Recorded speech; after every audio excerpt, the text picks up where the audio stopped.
Today's Rare Candy is covering Evolve, a unique action FPS developed by Turtle Rock Studios and published by 2K Games. It puts 4 players as hunters versus 1 player as a monster in highly competitive hunt or be hunted gameplay. Each player can choose their own perks and even select unique characters to customize their gameplay. The core gameplay mechanics are covered in basic video tutorials presented in the game. However, I'm going to cover advanced gameplay tips and share my thought process. First up is the map. Since it's so critical for a number of reasons, the icons on there are pretty self-explanatory, but I would like to emphasize its use as a means of determining the monster's position. As soon as a monster has either startled some birds or recently escaped an encounter, your team must make the decision to split up to cut him off. A decent monster player will always be able to outrun your team in hot pursuit, especially if it uses all the distance covering abilities, enabling it to cross about half the map in under a minute, some of which do not leave tracks or footprints. With this in mind, the Trapper is best suited for intercepting the monster with the use of the mobile arena.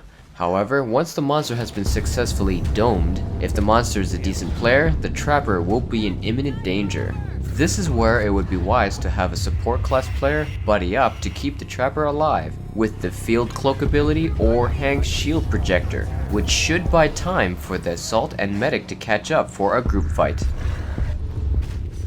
Most of you have felt or will feel the pain of running dry on jetpack fuel. It's anyone's guess if it will be tweaked before release, but some knowledge in jetpack management might help make the most of it. I am sure you guys had that moment where you fell into a valley and needed to scale a huge wall, but didn't have any fuel. One thing that doesn't get enough mention is that you can simply hold your jump key while pushing into a wall. This will allow you to scale the wall even if you are out of jetpack fuel. An incredibly valuable tip is the jetpack dodge, which can be used to quickly traverse large distances or during combat to avoid an attack. This is done by moving in a direction and double tapping your jump key. This will instantly consume a quarter of your jetpack fuel, so use it wisely. Spotting is done by pressing the Q key. It's a handy tool to give visual indicators to your teammates based on what you're looking at. Red is a confirmed sighting of the monster, orange marks the location of a wildlife creature, and yellow marks an approximate monster sighting or could be used for positioning.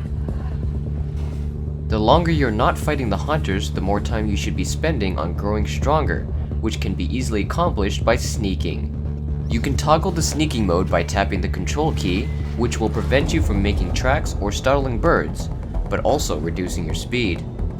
You will also have the ability to do a sneak attack by tapping left click, which has a short range indicated by red highlighting on a target.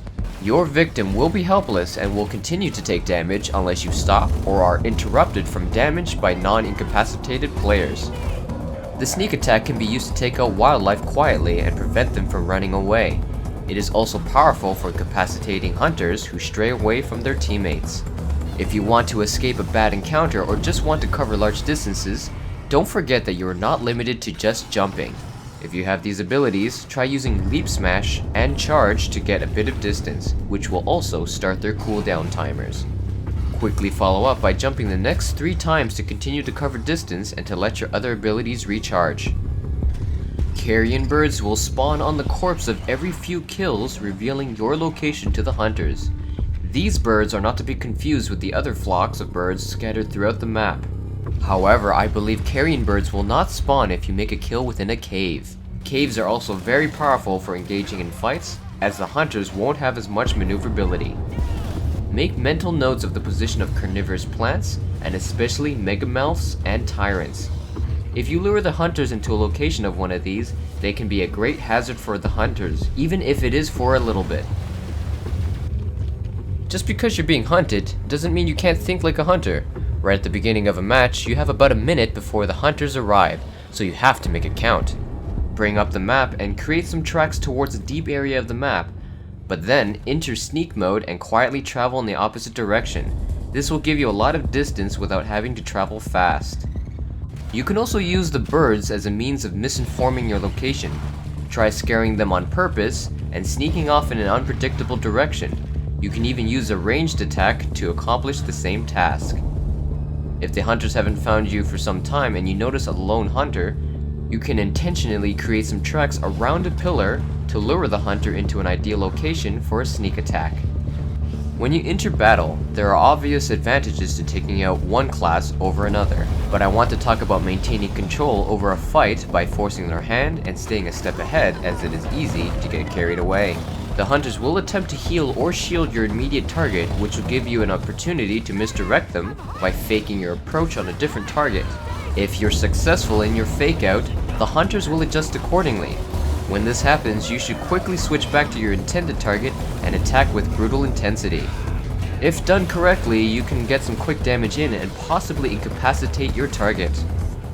Hey, thanks for watching, and I hope you enjoyed that episode. If you'd like to support the channel, please visit my Patreon page. Your contributions would be greatly appreciated.